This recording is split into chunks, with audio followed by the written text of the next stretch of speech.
ನಮಸ್ಕಾರ ಎಲ್ಲರಿಗೂ. ನಾವು ಈ ಹಿಂದಿನ ವಿಡಿಯೋದಲ್ಲಿ article 22 sub class 1ರಿಂದ article 22 sub class 6ರವರೆಗೂ ಸಂಪೂರ್ಣವಾದ ಮಾಹಿತಿಯನ್ನು ತಿಳ್ಕೊಂಡಿವಿ. ಇವತ್ತಿನ ಡಿಸ್ಕಷನ್ ವಿಷಯ, ಚರ್ಚಾ ವಿಷಯ ಯಾವುದಪ್ಪ ಅಂತಂದ್ರೆ ಆರ್ಟಿಕಲ್ 22 ಸಬ್ ಕ್ಲಾಸ್ 7. ಇದೊಂದು ಡಿಸ್ಕಷನ್ ಮಾಡಿದ್ವಿ ಅಂತಂದ್ರೆ ಆರ್ಟಿಕಲ್ 22ರ ಬಗ್ಗೆ ಸಂಪೂರ್ಣವಾಗಿ ನಾವು ತಿಳ್ಕೊಂಡಂಗಾಗೈತಿ. ಇದೊಂದನ್ನ ಇವತ್ತು ಚರ್ಚೆ ಮಾಡೋಣ ಏನೈತಿ ಅಂತೇಳಿ. ಆರ್ಟಿಕಲ್ 22 ಸಬ್ ಕ್ಲಾಸ್ 7ರೊಳಗ 3 ಉಪವಿಧಿಗಳು ಬರ್ತವೆ, ಎ ಬಿ ಸಿ ಅಂತೇಳಿ. ಅದ್ರಾಗ ಒಂದನೇದು ನೋಡೋಣ, ಯಾವುದು ಎ. ಏನ್ ಹೇಳ್ತೈತಿ ಅಂತಂದ್ರೆ the circumstances under which the classes of cases in which a person may be detained for a period of longer than 3 months under any law providing for preventive detention without obtaining the opinion of advisory board in accordance with provision of subclass 4A.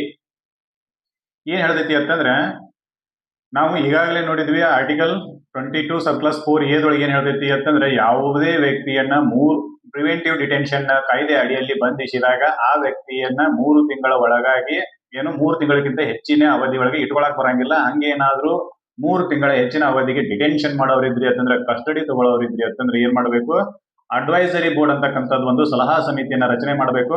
ಈ advisory board ನಲ್ಲಿ ಯಾರು ಇರ್ತಾರಪ್ಪ ಅಂತಂದ್ರೆ high court ನ judges ಆಗುವ qualification ಹೊಂದಿರತಕ್ಕಂಥ ವ್ಯಕ್ತಿಗಳು ಇರ್ತಾರೆ. ಒಂದು ಹೈಕೋರ್ಟ್ ನ ಜಡ್ಜಸ್ ಆಗಿರ್ಬೇಕು, ಇರ್ಲಿಲ್ಲ ಅಂತಂದ್ರೆ ಹೈಕೋರ್ಟ್ ಜಡ್ಜಸ್ ಆಗುವ ಅರ್ಹತೆಯನ್ನು ಹೊಂದಿರತಕ್ಕಂಥ ವ್ಯಕ್ತಿಗಳು ಇರ್ಬೇಕು.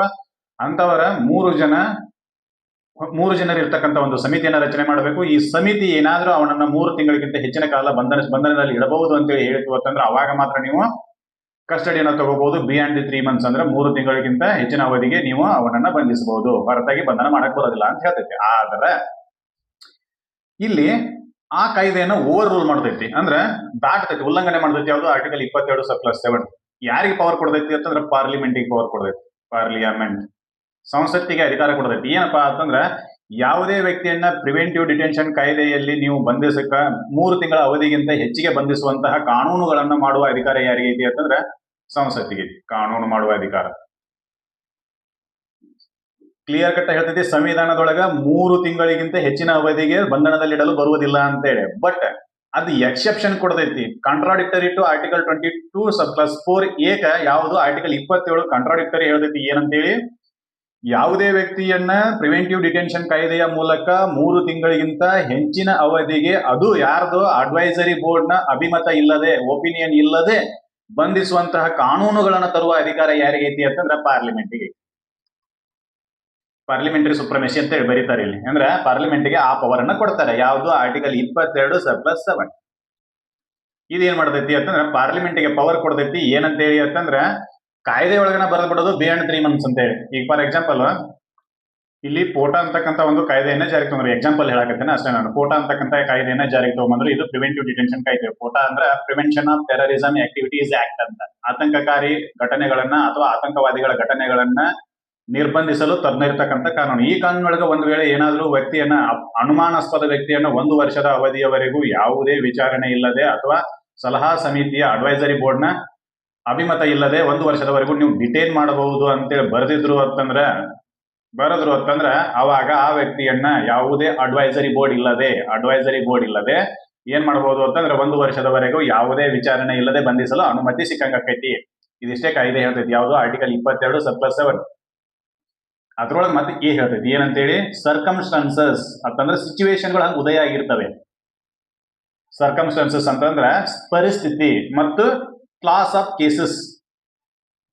ಕೇಸಸ್ ಅಂತ ಕರೀತಾರೆ. ಅಂತಹ ವರ್ಗದ ಅಂತಂದ್ರ ಈಗ ಫಾರ್ ಎಕ್ಸಾಂಪಲ್ ನ್ಯಾಷನಲ್ ಸೆಕ್ಯೂರಿಟಿಗೆ ಸಂಬಂಧಿಸಿದಂತೆ ಏನಾದ್ರೂ ನೀವು ಪ್ರಿವೆಂಟಿವ್ ಡಿಟೆನ್ಷನ್ ಕಾನೂನನ್ನ ತಗೊಂಡ್ಬಂದಿದ್ರಿ ಅಂತಂದ್ರ ಆ ಪರಿಸ್ಥಿತಿಯೊಳಗ ಅಂತಹ ಕೇಸ್ಗಳಿಗೆ ಸಂಬಂಧಿಸಿದಂತೆ 3 ತಿಂಗಳ ಅವಧಿಗಿಂತ ಹೆಚ್ಚಿನ ಅವಧಿಯ ಕಾನೂನನ್ನ ತಗೊಂಡ್ಬರುವ ಅಧಿಕಾರ ಪಾರ್ಲಿಮೆಂಟ್ಗೆ ಇದೆ ಅಂತ. ಅಂದ್ರೆ ಇಲ್ಲಿಷ್ಟು ಕ್ಲಿಯರ್ ಆಗಿ ಗೊತ್ತಾಯ್ತು.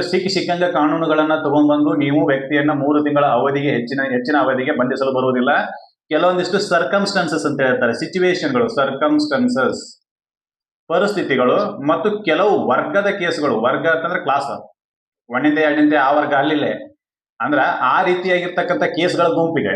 ಈಗ ಫಾರ್ ಎಕ್ಸಾಂಪಲ್ ನ್ಯಾಷನಲ್ ಟೆರರಿಸಂ ಗುಂಪು, ಟೆರರಿಸಂ ಆಕ್ಟಿವಿಟೀಸ್ ಗುಂಪು, ಈ ರೀತಿ ಕಾನೂನು, ಟೆರರಿಸಂ ಸಂಬಂಧಿಸಿದಂತ ಕಾನೂನುಗಳನ್ನ, ಅಥವಾ ಮನಿ ಲಾಂಡ್ರಿಂಗ್, ಈ ರೀತಿ ಈ ವರ್ಗದ ಮನಿ ಲಾಂಡ್ರಿಂಗ್ ವರ್ಗದ ಕೇಸ್ಗಳಿಗೆ, ಟೆರರಿಸಂ ಕೇಸ್ಗಳಿಗೆ, ಅಥವಾ ರೇಪ್ ಕೇಸ್ಗಳಿಗೆ ಈ ರೀತಿಯಾಗಿರ್ತಕ್ಕಂಥ ಕೇಸ್ಗಳಿಗೆ ಪ್ರಿವೆಂಟಿವ್ ಡಿಟೆನ್ಷನ್ ಕಾನೂನನ್ನ ತಗೊಂಡ್ಬರೋರಿದ್ರಿ ಅಂತಂದ್ರೆ ಅವಾಗ ಪಾರ್ಲಿಮೆಂಟ್ ಏನ್ ಮಾಡಬಹುದು ಅಂತಂದ್ರೆ 3 ತಿಂಗಳ ಅವಧಿಯನ್ನ ಓವರ್ ರೂಲ್ ಮಾಡಬಹುದು. ಅದಕ್ಕೆ ಯಾವುದೇ ರೀತಿಯಾಗಿರ್ತಕ್ಕಂಥ ಕಟ್ಟಳೆಗಳಿಲ್ಲ, ಓವರ್ ರೂಲ್ ಮಾಡಬಹುದು. ಇದಿಷ್ಟು ಆರ್ಟಿಕಲ್ 22 ಸಬ್ ಕ್ಲಾಸ್ 7A ಅಂತ.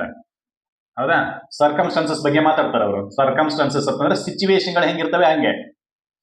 ಆಮೇಲೆ ಕ್ಲಾಸಸ್, ಕೆಲವು ಈ ಟೆರರಿಸಂ ವರ್ಗದ ಒಂದು ಕ್ಲಾಸ್, ಆಮೇಲೆ ಮನಿ ಲಾಂಡ್ರಿಂಗ್ ಒಂದು ಕ್ಲಾಸ್, ಆಮೇಲೆ ಹೀಗೆ 10 ಹಲವು ಕ್ಲಾಸ್ಗಳು. ಅಂದ್ರೆ ಅದನ್ನ ಡಿಫೈನ್ ಮಾಡ್ತಾರೆ ಬೇರೆ ಬೇರೆ ರೀತಿಯ ಕೇಸ್ಗಳನ್ನ. ಹೌದಾ? ಇಲ್ಲಿ ಟೆರರಿಸಂಗೆ ಸಂಬಂಧಿಸಿದಂತೆ ಪೋಟಾ ಕಾಯ್ದೆ, ಟಾಡಾ ಕಾಯ್ದೆ, ಆಮೇಲೆ ಉಪಾ ಕಾಯ್ದೆ, ಅನ್ಲಾಫುಲ್ ಆಕ್ಟಿವಿಟೀಸ್ ಪ್ರಿವೆನ್ಷನ್ ಆಕ್ಟ್ ಅಂತೇಳಿ. ಹೌದಾ? ಈ ರೀತಿಯಾಗಿರ್ತಕ್ಕಂಥ ಕಾನೂನುಗಳನ್ನ ತಗೊಂಡ್ಬಂದಾಗ ವ್ಯಕ್ತಿಯನ್ನ 3 ತಿಂಗಳ ಅವಧಿಗಿಂತ ಜಾಸ್ತಿಯಾಗಿ ಬಂಧಿಸುವ ಅಧಿಕಾರವನ್ನ ಆ ಕಾನೂನಿನಲ್ಲಿನೇ ಬರೆದು ಬಿಡ್ತಾರೆ. ಹಿಂಗಾಗಿ there is no need of the advisory board and their opinion ಅಂತ. ಹಿಂಗಿರುವಾಗ ಅವಾಗ ಅಡ್ವೈಸರಿ ಬೋರ್ಡ್, ಸಲಹಾ ಸಮಿತಿಯೂ ಬೇಕಾಗಿಲ್ಲ ಮತ್ತು ಅವರ ಅಭಿಮತನೂ ಅವಶ್ಯಕತೆ ಇಲ್ಲ. Because of what? The law itself says that you can detain the person beyond the 3 months ಅಂತ ಹೇಳಿ. ಅಂದ್ರೆ ಇಲ್ಲಿ ಕಾನೂನನ್ನ ಹೇಳ್ತೈತಿ ಏನಂತೇಳಿ, ನೀವು ಒಬ್ಬ ವ್ಯಕ್ತಿಯನ್ನ 3 ತಿಂಗಳ ಅವಧಿಗಿಂತ ಹೆಚ್ಚಿನ ಅವಧಿಗೆ ಬಂಧಿಸಬಹುದು ಅಂತೇಳಿ. ಹೀಗಾಗಿ ಅಡ್ವೈಸರಿ ಬೋರ್ಡ್ ನ ಅವಶ್ಯಕತೆ ಇಲ್ಲ ಅಂತ. ಅಂದ್ರೆ ಇಲ್ಲಿ ಪವನ್ಯಾರ ಅವಶ್ಯಕತೆ ಇಲ್ಲ. ಪವನ್ಯಾರ ಬಂದು ಸಜೆಷನ್ ಕೊಡುವಂಗಿಲ್ಲ, ಪವನ್ಯಾರ ಬಂದು ಇನ್ವೆಸ್ಟಿಗೇಷನ್ ಮಾಡೋದಿಲ್ಲ. ಪವನ್ಯಾರ ಅಂತಂದ್ರೆ ಇಲ್ಲಿ ಯಾರಪ್ಪ ಅಂತಂದ್ರೆ ಅಡ್ವೈಸರಿ ಬೋರ್ಡ್ ನ ಸಮಿತಿಯ ಸದಸ್ಯರು. ಅಡ್ವೈಸರಿ ಬೋರ್ಡ್ ನ ಸಮಿತಿಯ ಸದಸ್ಯರ ಬಗ್ಗೆ ಹೇಳಕತ್ತೀವಿ ಅಷ್ಟೇ. ನೀವು ಬಂದು ಇನ್ವೆಸ್ಟಿಗೇಷನ್ ಮಾಡುವ ಅವಶ್ಯಕತೆ ಇಲ್ಲ. ಹೌದಾ? ಅಂದ್ರೆ ಇಲ್ಲಿ ಯಾವುದೇ ರೀತಿಯಾಗಿರ್ತಕ್ಕಂಥ ಸಲಹಾ ಸಮಿತಿಯ ಅನುಮತಿ ಇಲ್ಲದೇನೆ ಒಬ್ಬ ವ್ಯಕ್ತಿಯನ್ನ 3 ತಿಂಗಳ ಅವಧಿಗಿಂತ ಹೆಚ್ಚಿನ ಅವಧಿಗೆ ಬಂಧಿಸಲು ಕಾನೂನು ಮಾಡುವ ಅಧಿಕಾರವನ್ನ ಪಾರ್ಲಿಮೆಂಟ್ಗೆ ಕೊಟ್ಟೈತಿ ಅಂತೇಳಿ ಆರ್ಟಿಕಲ್ 22 ಸಬ್ ಕ್ಲಾಸ್ 7 ಹೇಳ್ತೈತಿ. ಪಾರ್ಲಿಮೆಂಟ್ ಇಲ್ಲಿ ಯಾರನ್ನ ಆಯ್ಕೆ ಮಾಡಿ ಕಳಿಸಿರ್ತೀವಿ ಅಂತಂದ್ರೆ ಸಂಸದರನ್ನ ಆಯ್ಕೆ ಮಾಡಿ ಕಳಿಸಿರ್ತೀವಿ. ಸಂಸದರ ಕೆಲಸವೇ ಏನಪ್ಪಾ ಅಂತಂದ್ರೆ ದೇಶಕ್ಕೆ ಅವಶ್ಯಕವಾಗಿರ್ತಕ್ಕಂಥ ಕಾನೂನುಗಳನ್ನ ಜಾರಿಗೆ ತಗೊಂಡ್ಬರೋದು ಮತ್ತು ಅವುಗಳನ್ನ ಪರಿಣಾಮಕಾರಿಯಾಗಿ ಎನ್ಫೋರ್ಸ್ ಮಾಡೋದು ಅವರ ಕೆಲಸ. ಹೌದಾ? ಇದು ಪಾರ್ಲಿಮೆಂಟ್ ನ ಕೆಲಸ. ಪಾರ್ಲಿಮೆಂಟ್ ಅನ್ನ ಏನ್ ಮಾಡಬೇಕು ಅಂತಂದ್ರೆ ಕಾನೂನುಗಳನ್ನ ತಗೊಂಡ್ ಬರಬೇಕು.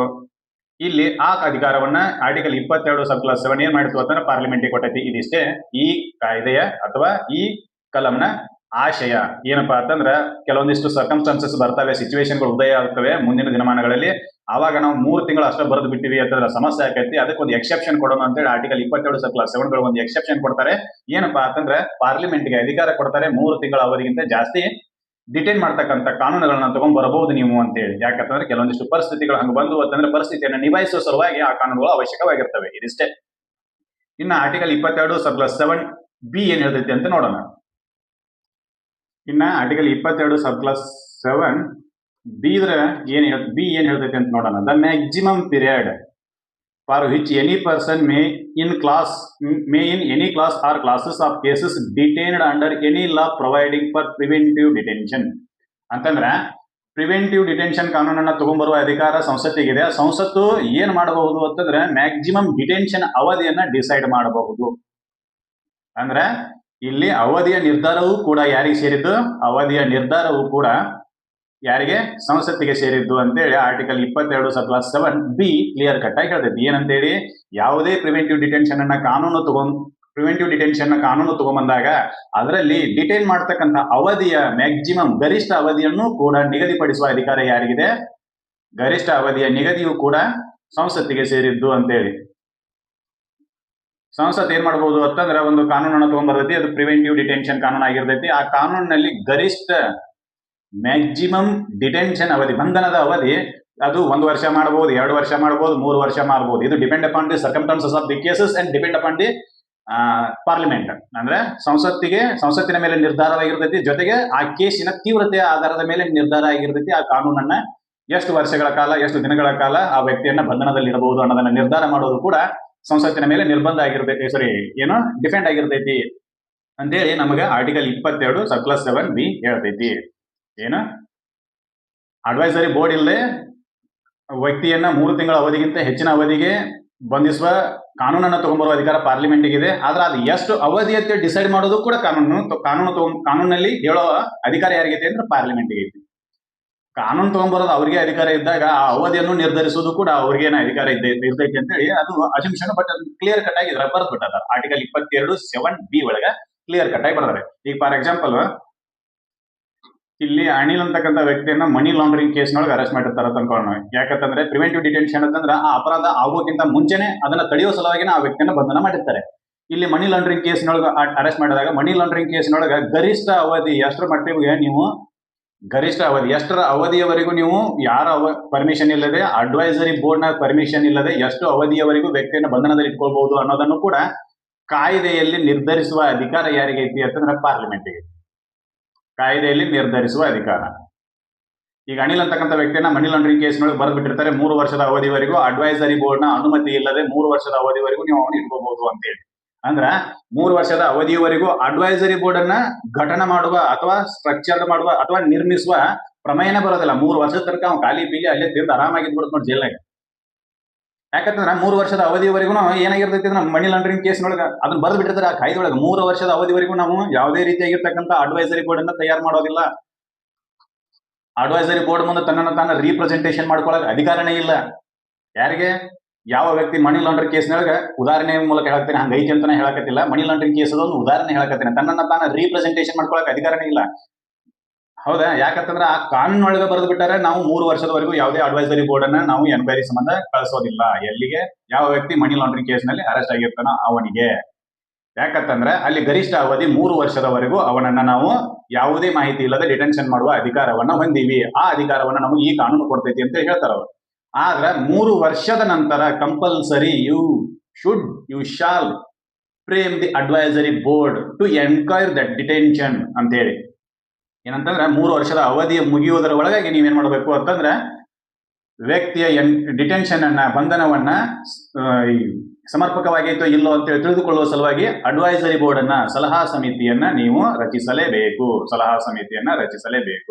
ಯಾಕಂತಂದ್ರೆ ಗರಿಷ್ಠ ಎಷ್ಟು ಅವಧಿ ಐತಿ ಅಂದ್ರೆ 3 ವರ್ಷ ಮಾತ್ರ ಐತಿ. 3 ವರ್ಷದಕ್ಕಿಂತ ಹೆಚ್ಚಿನ ಅವಧಿಗೆ ನೀವು ಬಂಧನ ಮಾಡ್ಕೋಬೇಕು ಅಂತಂದ್ರೆ you should take the opinion from advisory board ಅಂತ ಹೇಳಕತ್ತಿ. ಅಂತಂದ್ರೆ ನೀವು 3 ವರ್ಷದ ಈ ಗರಿಷ್ಠ ಅವಧಿ ಮೀರಿದ ನಂತರ ಏನಾದ್ರೂ ಆ ವ್ಯಕ್ತಿಯ ಬಂಧನದ ಅವಶ್ಯಕತೆ ನಿಮಗೆ ಐತಿ ಅಂತೇಳಿ ನೀವು ಏನಾದ್ರೂ ಅನ್ಕೊಂಡಿದ್ರಿ ಅಂತಂದ್ರ ಅದನ್ನ ನೀವು ಸಲಹಾ ಸಮಿತಿಯ ಮುಂದೆ ಪ್ರೂವ್ ಮಾಡಬೇಕು.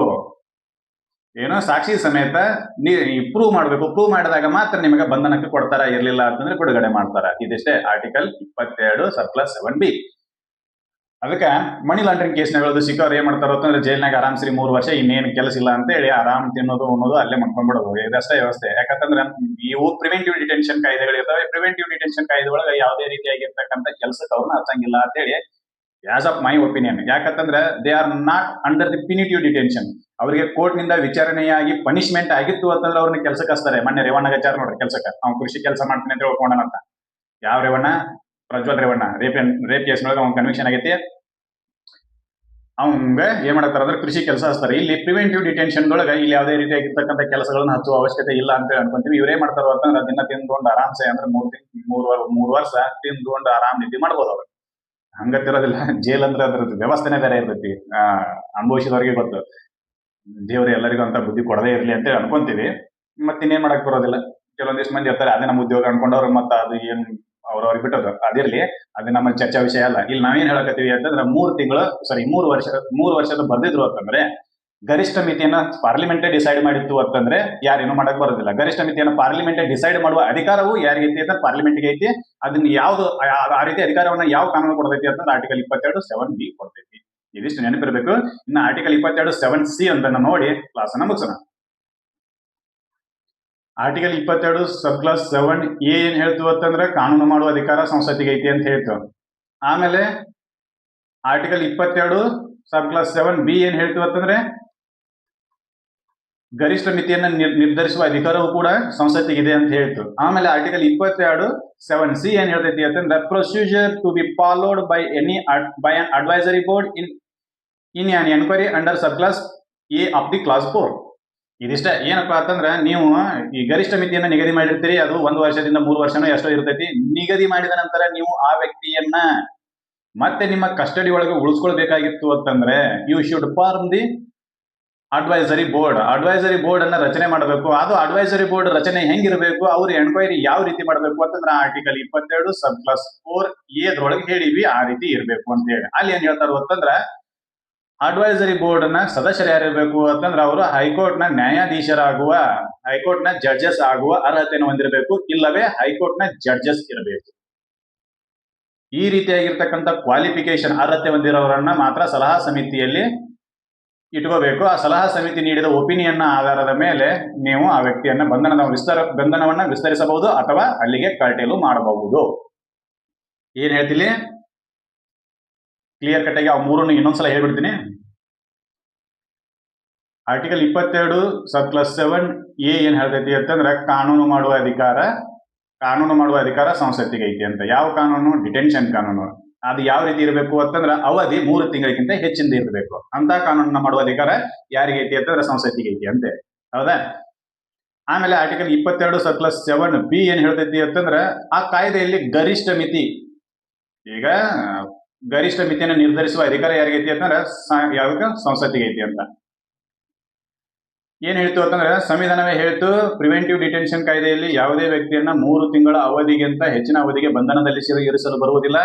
ಆ ಬಂಧನದ ಅವಧಿ ಹೆಚ್ಚಿಗೆ ಬೇಕಾಗಿತ್ತು ಅಂತಂದ್ರೆ ಅಡ್ವೈಸರಿ ಬೋರ್ಡ್ ನ ಸಲಹೆ ಬೇಕು ಅಂತೇಳಿ. ಹೌದಾ? ಆದ್ರೆ ಇಲ್ಲಿ ಏನ್ ಮಾಡ್ತೀವಿ ಅಂತಂದ್ರೆ 3 ತಿಂಗಳ ಹೆಚ್ಚಿನ ಅವಧಿಗೆ ನೀವು ಬಂಧನ ಮಾಡಕ ಪರ್ಮಿಷನ್ ಕೊಡ್ತೀವಿ ಅಂತ ಒಂದು ಕಾನೂನನ್ನ ತಯಾರು ಮಾಡ್ರಿ. ಆದ್ರೆ ಎಷ್ಟು ಅವಧಿಗೆ ನೀವು ಅವನೇನ್ ಜೀವನ ಪರ್ಯಂತ ಅಲ್ಲೇ ಇಟ್ಕೊಳಕ್ ಬರಂಗಿಲ್ಲ. ಆದ್ರೆ ಒಂದು ಅವಧಿಯ ಮಿತಿಯನ್ನ ನೀವು ನಿರ್ಧರಿಸಬೇಕಲ್ಲ, 1 ವರ್ಷನೋ 2 ವರ್ಷನೋ 3 ವರ್ಷನೋ. ಹೌದಾ? ಆ ರೀತಿ ನಿರ್ಧರಿಸುವ ಅಧಿಕಾರ ಯಾರಿಗೆ ಐತಿ ಅಂತಂದ್ರೆ ಸಂಸತ್ತಿಗೆ ಐತಿ. ಗರಿಷ್ಠ ಮಿತಿಯನ್ನು ಕೂಡ ನಿರ್ಧರಿಸುವ ಅಧಿಕಾರ ಸಂಸತ್ತಿಗೆ ಐತಿ ಅಂತೇಳಿ. ಅದ ನಂತರ 22 ಸಬ್ ಕ್ಲಾಸ್ 7 ಸಿ ಏನ್ ಹೇಳ್ತೈತಿ ಅಂತಂದ್ರೆ ಅಡ್ವೈಸರಿ ಬೋರ್ಡ್ ಅನ್ನ ಗರಿಷ್ಠ ಮಿತಿ ಮೀರಿದ ನಂತರನೂ ನಿಮಗೆ ಆ ವ್ಯಕ್ತಿಯ ಬಂಧನದ ಅವಶ್ಯಕತೆ ಇದ್ದಾಗ ಅಡ್ವೈಸರಿ ಬೋರ್ಡ್ ಅನ್ನ ರಚಿಸಬೇಕು. ಆ ಅಡ್ವೈಸರಿ ಬೋರ್ಡ್ ಹೆಂಗೆ ಕೆಲಸ ಮಾಡಬೇಕು ಅಂತಂದ್ರೆ ಆರ್ಟಿಕಲ್ 22 ಸಬ್ ಕ್ಲಾಸ್ 4 ಎ ರಲ್ಲಿ ಹೇಳಿರ್ತಕ್ಕಂಥ ಆಧಾರದ ಮೇಲೆ, ಏನಲ್ಲಿರ್ತಕ್ಕಂಥ ಕಾನೂನಿನಲ್ಲಿರುವ ವಿಷಯದ ಆಧಾರದ ಮೇಲೆ ಕೆಲಸ ನಿರ್ವಹಿಸಬೇಕು ಅಂತೇಳಿ ಆರ್ಟಿಕಲ್ 22 ಸಬ್ ಕ್ಲಾಸ್ 7 ಸಿ ಹೇಳ್ತೈತಿ. ಏನೇನಪ್ಪಾ ಅಂತಂದ್ರೆ ಕಾನೂನು ಮಾಡುವ ಅಧಿಕಾರ ಸಂಸತ್ತಿಗೆ ಐತಿ ಅಂತೇಳಿ 22 ಎ ಹೇಳ್ತೈತಿ. ಆಮೇಲೆ ಗರಿಷ್ಠ ಮಿತಿಯನ್ನು ನಿರ್ಧರಿಸುವ ಹಕ್ಕು ಅಧಿಕಾರ ಯಾರಿಗೆ ಐತಿ ಅಂದ್ರೆ ಸಂಸತ್ತಿಗೆ ಐತಿ ಅಂತೇಳಿ ಆರ್ಟಿಕಲ್ 22 ಬಿ ಹೇಳ್ತೈತಿ. ಆಮೇಲೆ ಅಡ್ವೈಸರಿ ಬೋರ್ಡ್ ಆರ್ಟಿಕಲ್ 22 ಎ ರೀತಿ ಕೆಲಸ ಮಾಡಬೇಕು ಅಂತೇಳಿ ಆರ್ಟಿಕಲ್ 22 ಸಿ ಹೇಳ್ತೈತಿ. ಇದಿಷ್ಟು ಆರ್ಟಿಕಲ್ 22 ಬಗ್ಗೆ, ಆರ್ಟಿಕಲ್ 22 ಸಬ್ ಕ್ಲಾಸ್ 7 ಬಗ್ಗೆ ಕ್ಲಿಯರ್ ಕಟ್ ಆಗಿ ನೋಡಿದ್ವಿ. ಇನ್ನು ಇದ್ರ 4 ಪಾಯಿಂಟ್ಸ್ ಏನೇನು ಅನ್ನೋದು ನೋಡೋಣ. ಇಲ್ಲಿ 3 ಮುಖ್ಯ ವಿಷಯಗಳದಾವ. ಅದರ ಒಂದನೇದು ಏನಪ್ಪಾ ಅಂತಂದ್ರೆ ಡಿಟೆನ್ಷನ್ ಅನ್ನ ಮುಂದುವರಿಸಲು. ಏನಪ್ಪಾ ಅಂದ್ರೆ ಮುಂದುವರಿಸಲು ಅಂದ್ರೆ ಸಂಸತ್ತು ಮಾಡಿರ್ತಕ್ಕಂಥ ಕಾನೂನಿನ ಆಧಾರದ ಮೇಲೆ ಡಿಟೆನ್ಷನ್ ಅನ್ನ 3 ತಿಂಗಳ ಅವಧಿಗಿಂತಲೂ ಹೆಚ್ಚಿನ ಅವಧಿಗೆ ನೀವು ಮುಂದುವರಿಸಬಹುದು ಅಂತೇಳಿ ಒಂದನೇದ್ದು. ಎರಡನೇದ್ದು ಬೈಪಾಸ್ ದಿ ಅಡ್ವೈಸರಿ ಬೋರ್ಡ್ ಅಂತ. ಅಡ್ವೈಸರಿ ಬೋರ್ಡ್ ಇಲ್ಲದೆ ಅಂದ್ರೆ ಇಲ್ಲಿ 3 ತಿಂಗಳ ನಂತರ ಅಡ್ವೈಸರಿ ಬೋರ್ಡ್ ಅನ್ನು ರಚಿಸಬೇಕಾಗಿತ್ತು. ಬಟ್ ಕೆಲವೊಂದಿಷ್ಟು ಕಾನೂನುಗಳನ್ನ ತರುವ ಮೂಲಕ ಏನ್ ಮಾಡ್ಕೊಳ್ತಾರೆ, ಅಡ್ವೈಸರಿ ಬೋರ್ಡ್ ಅನ್ನು ಬೈಪಾಸ್ ಮಾಡ್ತೈತಿ. ಯಾವುದು? ಸಂಸತ್ತು. ಒಂದನೇದು ಡಿಟೆನ್ಷನ್ ಅನ್ನ ಟು ಕಂಟಿನ್ಯೂ ದಿ ಡಿಟೆನ್ಷನ್ ಅನ್ನ ಮುಂದುವರಿಸಲು ಅಂದ್ರೆ 3 ತಿಂಗಳಿಗಿಂತ ಹೆಚ್ಚಿನ ಅವಧಿಗೆ ಡಿಟೆನ್ಷನ್ ಬಂಧನವನ್ನ ಮುಂದುವರಿಸಲು ಯಾರ ಅಧಿಕಾರವೂ ಕೊಡಂಗಿಲ್ಲ, ಯಾರ ಅಪ್ಪಣಿನೂ ಕೊಡಂಗಿಲ್ಲ ಇವರಿಗೆ ಕಾನೂನನ್ನ ತಗೊಂಡ್ಬಂದ್ರು ಅಂತಂದ್ರೆ. ಆಮೇಲೆ ಅಡ್ವೈಸರಿ ಬೋರ್ಡ್ ಅನ್ನ ರಚನೆ ಮಾಡಬೇಕು ಅಂತೇಳಿ ಆರ್ಟಿಕಲ್ 22 ಸಬ್ ಕ್ಲಾಸ್ 4 ಹೇಳ್ತಿತ್ತು. ಆದ್ರೆ ಅದನ್ನು ಕೂಡ ಬೈಪಾಸ್ ಮಾಡ್ತೈತಿ. ಯಾವುದು? ಆರ್ಟಿಕಲ್ 22 ಸಬ್ ಕ್ಲಾಸ್ 7 ಎ ಏನ್ ಮಾಡ್ತೈತಿ ಅಂತಂದ್ರೆ ಅಡ್ವೈಸರಿ ಬೋರ್ಡ್ ಇಲ್ಲದೆ ನೀವು ಬಂಧಿಸಬಹುದು ಅಂತ. ಅಡ್ವೈಸರಿ ಬೋರ್ಡ್ ನ ಒಪಿನಿಯನ್ ಇಲ್ಲದೆ ನೀವು ವ್ಯಕ್ತಿಯನ್ನು 3 ತಿಂಗಳ ಅವಧಿಗಿಂತ ಹೆಚ್ಚಿನ ಕಾಲ ಬಂಧಿಸಬಹುದು ಅಂತ ಹೇಳ್ತೈತಿ. ಇನ್ನು ಮೂರನೇದು ಅಡ್ವೈಸರಿ ಬೋರ್ಡ್ ಅನ್ನ ರಚಿಸಿದ ನಂತರ ಅದು ಯಾವ ಪ್ರೊಸೀಜರ್ ಅನ್ನ ಫಾಲೋ ಮಾಡಬೇಕು ಅನ್ನೋದು ಅದ ಹೇಳ್ತೈತಿ. ಇದಿಷ್ಟೇ ಪ್ರೊಸೀಜರ್ ಫಾಲೋ ಮಾಡೋದನ್ನ ಹೇಳ್ತೈತಿ. ಯಾವ ಪ್ರೊಸೀಜರ್ ಅನ್ನ ಫಾಲೋ ಮಾಡಬೇಕು ಅಂತ ಆರ್ಟಿಕಲ್ 22 ಸಬ್ ಕ್ಲಾಸ್ 4 ಎ ನಲ್ಲಿ ಹೇಳಿರ್ತಕ್ಕಂಥ ಪ್ರೊಸೀಜರ್ ಅನ್ನ ಮಾರ್ಗವನ್ನ ಫಾಲೋ ಮಾಡಬೇಕು ಅಂತ ಹೇಳಿ. ಯಾವುದು? ಆರ್ಟಿಕಲ್ 22 ಸಬ್ ಕ್ಲಾಸ್ 7 ಒಳಗ ಕ್ಲಿಯರ್ ಕಟ್ ಆಗಿ ಬರೀತಾರೆ 3 ರೀತಿ ಕಾನೂನುಗಳ ಬಗ್ಗೆ. ಅದ್ರಾಗ ಒಂದನೇದು ಡಿಟೆನ್ಷನ್ ಅನ್ನ ಮುಂದುವರಿಸಲು ಕಾನೂನನ್ನ ಮಾಡುವ ಅಧಿಕಾರ ಐತಿ. ಎರಡನೇದು ಅಡ್ವೈಸರಿ ಬೋರ್ಡ್ ಅನ್ನ ಬೈಪಾಸ್ ಮಾಡ್ತಾರೆ. ಮೂರನೇದು ಅಡ್ವೈಸರಿ ಬೋರ್ಡ್ ಅನ್ನು ನೇಮಕ ಮಾಡುವ ಮುಂದೆ ಅಡ್ವೈಸರಿ ಬೋರ್ಡ್ ಯಾವ ರೀತಿ ಪ್ರೊಸೀಜರ್ ಅನ್ನ ಫಾಲೋ ಮಾಡಬೇಕು ಅಂತ ಹೇಳಿ ಹೇಳ್ತಾರೆ. ಇದಿಷ್ಟೇ ಆರ್ಟಿಕಲ್ 22 ಸಬ್ ಕ್ಲಾಸ್ 7 ಎ ದಿಂದ ಸಿ ಯವರೆಗೂ. ಯಾವ ವಿಷಯಕ್ಕೆ ಸಂಬಂಧಿಸಿದಂತೆ ಈ ರೀತಿಯಾಗಿರ್ತಕ್ಕಂಥ ಕಾನೂನನ್ನ ಮಾಡಬಹುದು ಅಂತಂದ್ರೆ, ಈ ಕೆಲವೊಂದಿಷ್ಟು ಜನ ಭಾರತದೊಳಗೆ ಬಂದ ಬೇಹುಗಾರಿಕೆ ಮಾಡ್ತಿರ್ತಾರೆ. ಎಸ್ಪಿನೋಸ್ ಅಂತ ಕರೀತಾರೆ. ಬೇಹುಗಾರಿಕೆ ಅಂದ್ರೆ ಭಾರತಕ್ಕೆ ಗೊತ್ತಿಲ್ಲದೇ ಭಾರತದ ವಿರುದ್ಧ ಮಾಹಿತಿಯನ್ನ ಕಲೆಕ್ಟ್ ಮಾಡ್ತಿರ್ತಾರೆ. ಹೌದಾ? ಆಮೇಲೆ ಟೆರರಿಸಂ, ಆತಂಕವಾದಕ್ಕೆ ಸಂಬಂಧಿಸಿದಂತೆ. ಆಮೇಲೆ ಆರ್ಗನೈಸ್ಡ್ ಕ್ರೈಮ್ಗಳು ಅಂತ ಕರೀತವೆ. ಹೌದಾ? ವ್ಯವಸ್ಥಿತ ರೂಪದಲ್ಲಿ ಕ್ರೈಮ್ ಅನ್ನು ಮುಂದುವರಿಸತಕ್ಕಂಥ ಕೆಲಸಗಳಿದ್ವು ಅಂತಂದ್ರೆ ಅದರಲ್ಲಿಯೂ ಕೂಡ ಈ ರೀತಿ ಕಾನೂನುಗಳನ್ನ ಮಾಡಬಹುದು. ಕಾನೂನು ಮಾಡುವ ಅಧಿಕಾರ ಸಂಸತ್ತಿಗಿದೆ. ಮಾಡಿರ್ತಕ್ಕಂಥ ಕಾನೂನು ನ್ಯಾಯೋಚಿತವಾಗೈತೋ ಇಲ್ಲೋ ಅಂತೇಳಿ ನೋಡೋ ಅಧಿಕಾರ ನ್ಯಾಯಾಂಗಕ್ಕಿದೆ. ಇಲ್ಲಿನೂ ಕ್ಲಿಯರ್ ಕಟ್. ಒಬ್ಬರು ಜುಟ್ಟು ಒಬ್ಬರು ಕೈ ಕೊಟ್ಟದಾರ. ಕಾನೂನು ಮಾಡ್ರಿ ಅಂತ ಹೇಳ್ತಾರೆ, ಮಾಡಿರ್ತಕ್ಕಂಥ ಕಾನೂನು ಸರಿ ಐತಿ ಇಲ್ಲ ಅಂತ ಚೆಕ್ ಮಾಡೋದಕ್ಕೆ ಸುಪ್ರೀಂ ಕೋರ್ಟ್ಗೆ ಐತಿ ಅಂತ ಹೇಳ್ತಾರೆ. ಅಂದ್ರೆ ನೀವು ಯಾಕೆ ಬೇಕಾದ ಕಾನೂನು ಮಾಡುವಂಗಿಲ್ಲ, ನೀವು ಮಾಡಿರ್ತಕ್ಕಂಥ ಕಾನೂನನ್ನ ಅಲ್ಟ್ರಾವೈಡ್ ಮಾಡುವ ಅಧಿಕಾರವೂ ಕೂಡ ಸುಪ್ರೀಂ ಕೋರ್ಟಿಗೆ ಕೊಟ್ಟಾರು ಅಂತೇಳಿ ನೆನಪಿನಲ್ಲಿ ಇರಬೇಕು. ನಿಮ್ ಮನಸ್ಸಿಗೆ ಬಂದಂಗೆ ಕಾನೂನು ಮಾಡಕ್ ಬರಂಗಿಲ್ಲ. ಕಾನೂನು ನ್ಯಾಯೋಚಿತವಾಗಿರಬೇಕು ಮತ್ತು ಸಂವಿಧಾನವಾಗಿರಬೇಕು, ಕಾನ್ಸ್ಟಿಟ್ಯೂಷನಲ್ಲಿ ವ್ಯಾಲಿಡ್ ಇರಬೇಕು. ಅಂತ ಕಾನೂನುಗಳನ್ನ ಮಾತ್ರ ನೀವು ತಗೊಂಡ್ಬರ್ಬೇಕು ಅಂತೇಳಿ ಹೇಳ್ತಾರೆ. ಹೌದಾ? ಇದಿಷ್ಟು ಕ್ಲಿಯರ್. ಇಲ್ಲಿವರೆಗೂ ನಾವೇನ್ ಮಾಡಿದ್ವಿ ಅಂತಂದ್ರೆ article 22 sub class 1ರಿಂದ 7ರವರೆಗೂ clear cut ಆಗಿ ಡಿಸ್ಕಷನ್ ಮಾಡಿವಿ. ಇನ್ನು ಮುಂದಿನ ವಿಡಿಯೋದಲ್ಲಿ ಆರ್ಟಿಕಲ್ 23ರ ಬಗ್ಗೆ, ಶೋಷಣೆಯ ವಿರುದ್ಧದ ಹಕ್ಕುಗಳ ಬಗ್ಗೆ. ಯಾವ ಹಕ್ಕು? ಶೋಷಣೆಯ ವಿರುದ್ಧ ಹಕ್ಕು, ರೈಟ್ ಟು ಅಗೇನ್ಸ್ಟ್ ಎಕ್ಸ್ಪ್ಲಾಯಿಟೇಷನ್, ಶೋಷಣೆಯ ವಿರುದ್ಧದ ಹಕ್ಕಿನ ಬಗ್ಗೆ 23 ಮತ್ತು 24ರ ಕಲಂಗಳಲ್ಲಿ ಕ್ಲಿಯರ್ ಕಟ್ ಆಗಿ ಬರ್ತಾರೆ. ಮುಂದಿನ ವಿಡಿಯೋದಲ್ಲಿ ಡಿಸ್ಕಷನ್ ಮಾಡೋಣ. ಇಲ್ಲಿ ನೀಡಿರ್ತಕ್ಕಂಥ ಮಾಹಿತಿ ನಿಮಗೆಲ್ಲ ಇಷ್ಟ ಆಗಿದೆ ಅಂತ ಅನ್ಕೊಂತೀನಿ. ಇಷ್ಟ ಆಗಿದ್ರೆ ಈ ಮಾಹಿತಿನ ಎಲ್ಲರಿಗೂ ಸರ್ಕ್ಯುಲೇಟ್ ಮಾಡ್ರಿ, ಎಸ್ಪೆಷಲಿ ಕಾಂಪಿಟೇಟಿವ್ ಎಕ್ಸಾಮ್ ಯಾರು ಓದಕತ್ತಾರಲ್ಲ ಅವರಿಗೆ, ಜೊತೆಗೆ ಯಾರಿಗೆ ಸಂವಿಧಾನದಲ್ಲಿ ಆಮೇಲೆ ರಾಜಕೀಯದಲ್ಲಿ ಇಂಟ್ರೆಸ್ಟ್ ಐತೋ ಅವರಿಗೆ ಈ ಮಾಹಿತಿಯನ್ನ ಸರ್ಕ್ಯುಲೇಟ್ ಮಾಡ್ರಿ. ಯಾಕಂತಂದ್ರೆ ನಾವು ಆಗಾಗಲೇ ಹೇಳ್ತೀವಿ, ಯಾರು ಏನು ಕಲಿತಾರೋ ಬಿಡ್ತಾರೋ ಗೊತ್ತಿಲ್ಲ, ಒಂದು ಸಂವಿಧಾನವನ್ನು ಓದಬೇಕು, ಎರಡನೇದು ಲಾ ಅನ್ನ ಕಲಿಬೇಕು. ಅಲ್ಲಿಗೆ ನೀವು ನಮ್ಮ ಸಮಾಜದೊಳಗೆ ಸೇಫ್ ಆಗಿರ್ತೀರಿ, ಅದಾಗೂ ಈಗಿನ ದಿನಮಾನಗಳಲ್ಲಿ. ಅದಕ್ಕೆ ನೀವು ಕಲಿಲಿಲ್ಲ ಅಂತಂದ್ರೆ ನಾವು ಕಲ್ತದ್ದು ನಿಮಗೆ ಹೇಳ್ತಿರ್ತೀವಿ, ಅದನ್ನ ಕೇಳ್ರಿ ಅಂತ ಅಷ್ಟೇ. ಅದಕ್ಕೆ ಈ ವಿಡಿಯೋನ ಎಲ್ಲರಿಗೂ ಸರ್ಕ್ಯುಲೇಟ್ ಮಾಡ್ರಿ. ಈ ವಿಡಿಯೋ ಏನೈತಿ ಇದರಲ್ಲಿರ್ತಕ್ಕಂಥ ಮಾಹಿತಿ ವ್ಯಾಲ್ಯೂಯಬಲ್ ಐತಿ ಅಂತ ನಾವು ಅನ್ಕೊಂಡಿರ್ತೀವಿ. ಹಾಗೆ ನಮ್ಮ ಚಾನಲ್ ಅನ್ನ ಸಬ್ಸ್ಕ್ರೈಬ್ ಮಾಡ್ರಿ. ಆಮೇಲೆ ಇದ್ರ ಏನಾದ್ರು ತಪ್ಪು ಮಾಹಿತಿ ಹೇಳಿವಿ ಅಂತ ಹೇಳಿ ನಿಮ್ಗೆ ಅನಿಸ್ತು ಅಂತಂದ್ರೆ ಅದನ್ನ ನಮ್ಮ ಕಮೆಂಟ್ ಮೂಲಕ ತಿಳಿಸ್ರಿ, ತಿದ್ಕೊಂತೀವಿ. ತಪ್ಪಿರ್ಲಿಲ್ಲ ಅಂತಂದ್ರೆ ಕರೆಕ್ಟ್ ಐತಿ ಅಂತೇಳಿ ಅದನ್ನು ಕೂಡ ಕಮೆಂಟ್ ಮೂಲಕ ತಿಳಿಸ್ರಿ. ಲೈಕ್ ಮಾಡ್ರಿ, ಹಾಗೆ ನಮ್ಮ ಚಾನಲ್ ಅನ್ನ ಸಬ್ಸ್ಕ್ರೈಬ್ ಮಾಡ್ರಿ. ಮುಂದಿನ ವಿಡಿಯೋದಲ್ಲಿ ಆರ್ಟಿಕಲ್ 23 ಮತ್ತು ಆರ್ಟಿಕಲ್ 24ರ ಬಗ್ಗೆ ಡಿಸ್ಕಷನ್ ಮಾಡೋಣ. ಅಲ್ಲಿವರೆಗೂ ಧನ್ಯವಾದಗಳು.